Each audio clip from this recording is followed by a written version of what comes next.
ದಡದಲ್ಲಿರ್ತಕ್ಕಂಥ ಅನೇಕ ಜನರಿಗೆ ಇವತ್ತು ನಾವೆಲ್ಲ ಕಾಣ್ತಾ ಇದ್ದೀವಿ.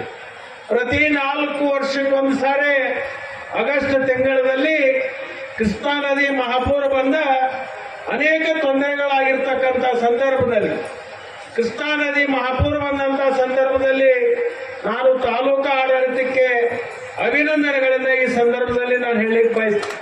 ಇವತ್ತು ತಾಲೂಕು ಬಂದಂತ ಸಂದರ್ಭದಲ್ಲಿ ಬಹಳ ಅಚ್ಚುಕಟ್ಟಾಗಿ ಅದು ದನ ಇರಬಹುದು, ಜಾನುವಾರುಗಳಿರಬಹುದು, ಹಾನಿ ಆಗದ ನಿಟ್ಟಿನಲ್ಲಿ ಬಹಳ ಉತ್ತಮ ರೀತಿಯಿಂದ ಕಾರ್ಯಗಳನ್ನ ಮಾಡಿರ್ತಕ್ಕಂಥದ್ದು ಅದು ತಾಲೂಕು.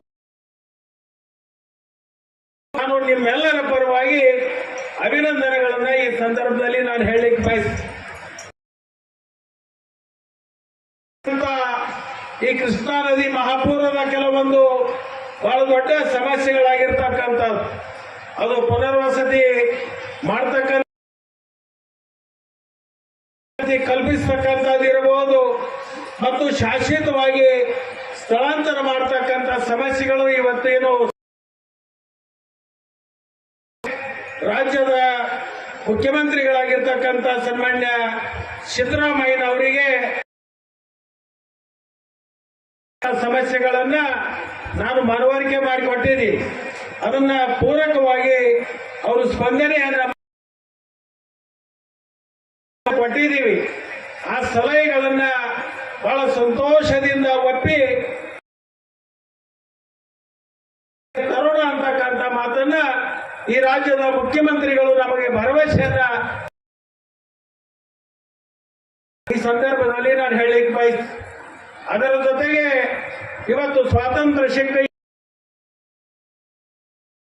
ನಮ್ಮ ತಾಲೂಕವನ್ನ ಸಂಪೂರ್ಣ ಅಭಿವೃದ್ಧಿಯ ದಿಕ್ಕಿನಲ್ಲಿ ಒಯ್ಯಬೇಕಾಗಿರ್ತಕ್ಕಂಥ ನಮ್ಮೆಲ್ಲರ ಹೊಣೆ ಮತ್ತು ಇವತ್ತು ತಾಲೂಕಿನಲ್ಲಿ ಇಡೀ ಕ್ಷೇತ್ರವನ್ನ ಸಂಪೂರ್ಣ ನೀರಾವರಿ ಕ್ಷೇತ್ರವನ್ನ ಮಾಡಬೇಕು ಅಂತ ಹೇಳಿ ಒಂದು ಸಂಕಲ್ಪವನ್ನು ಮಾಡಿದ್ದೆ. ಆ ಸಂಕಲ್ಪ ಶಿವಯೋಗಿಗಳ ಆಶೀರ್ವಾದದ ಫಲದಿಂದ ಸಂದರ್ಭದಲ್ಲಿ ನಾನು ಹೇಳಿಕ್ಕೆ ಬಯಸ್ತೀನಿ. ಪೂರ್ವ ಭಾಗದಲ್ಲಿರ್ತಕ್ಕಂಥ 60,000 ಎಕರೆ ಜಮೀನು ಆ ಯೋಜನೆಯನ್ನ ಇವತ್ತು ಕೊಟ್ಟಲ್ಗಿ ಅಮ್ಮಾಜೇಶ್ವರಿ ಅಂತಕ್ಕಂಥ ಯೋಜನೆಗೆ ನಮ್ಮ ಸರ್ಕಾರ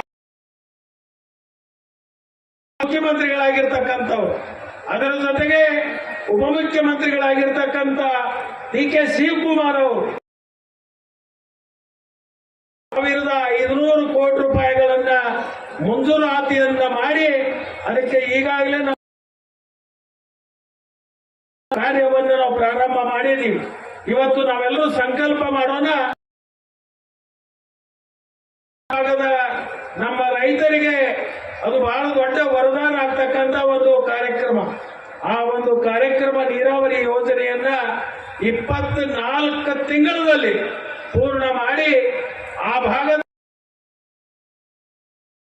ಕೆಲಸವನ್ನ ಖಂಡಿತವಾಗಿ ನಾವು ಎಲ್ಲರೂ ಸೇರಿ ಮಾಡೋಣ ಅಂತಕ್ಕಂಥ ಮಾತನ್ನ ಈ ಸಂದರ್ಭದಲ್ಲಿ ನಾನು ಹೇಳಲಿಕ್ಕೆ ಬಯಸ್ತೀನಿ. ಅದರ ಜೊತೆಗೆ ಮೊನ್ನೆ ನಾನು ದಿಲ್ಲಿಗೆ ಹೋದಂತಹ ಸಂದರ್ಭದಲ್ಲಿ ಅದೇ ಯೋಜನೆ ಸೇರ್ಪಡೆ ಮಾಡಿ ನಬಾರ್ಡ್ನಿಂದ ಹಣವನ್ನು ತರುವಂತ ಯೋಜನೆಯನ್ನು ಕೂಡ ಇದು ಆಗಿದೆ ಅಂತಕ್ಕಂಥ ಮಾತನ್ನ ಈ ಸಂದರ್ಭದಲ್ಲಿ ನಾನು ಹೇಳಿಕ್ಕೆ ಬಯಸ್ತೀನಿ. ಕಾರಣ ಏನಂದ್ರೆ ಇವತ್ತು ರಾಜ್ಯ ಸರ್ಕಾರದ ಹಣದಿಂದ ವಿಳಂಬ ಆಗಬಾರದು ಅಂತ ತಿಳ್ಕೊಂಡು ಅದನ್ನ ನಬಾರ್ಡ್ ಯೋಜನೆಯಲ್ಲಿ DK ಶಿವಕುಮಾರ್ ಅವರು ಅದನ್ನು ನಬಾರ್ಡ್ ಯೋಜನೆ ಒಳಗೆ ಸೇರಿಸಬೇಕು ಅಂತ ಹೇಳಿ ಪ್ರಸ್ತಾವನೆಯನ್ನ ನಾನು ನಬಾರ್ಡ್ಗೆ ಕಳಿಸಿ ನಬಾರ್ಡ್ ಅಧಿಕಾರಿಗಳ ಜೊತೆಗೆ ಚರ್ಚೆ ಮಾಡಿಕೊಂಡು ಅದಕ್ಕೆ ಒಪ್ಪಿಗೆಯನ್ನ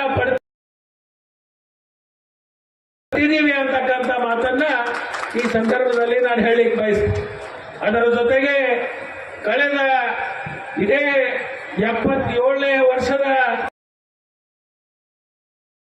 ನಾನೊಂದು ಮಾತು ಹೇಳಿದೆ.